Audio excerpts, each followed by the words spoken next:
संजय राऊत यांनी केंद्र सरकारवर टीका करत म्हटलं, नोटबंदीनंतर जसं नागरिकांना रांगेत उभं राहावं लागलं होतं तशीच परिस्थिती पुन्हा निर्माण होताना दिसत आहे.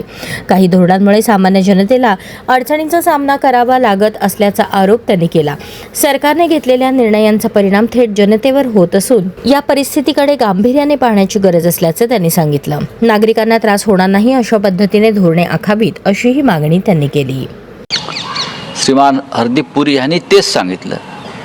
पण प्रधानमंत्री मोदी यांना जर प्रचारातून वेळ मिळाला विधानसभांच्या, केरळ असेल, आसाम असेल किंवा तामिळनाडू असेल, पश्चिम बंगाल असेल, तर त्यांनी जरा शांतपणे एकदा बाहेर फेरफटका मारावा आपल्या पेट्रोलियम मंत्र्यांना किंवा भाजपच्या नेत्यांना घेऊन, आणि लोक कशी रांगेत उभी आहेत LPG गॅससाठी, स्वयंपाकाच्या गॅससाठी ते पाहावं.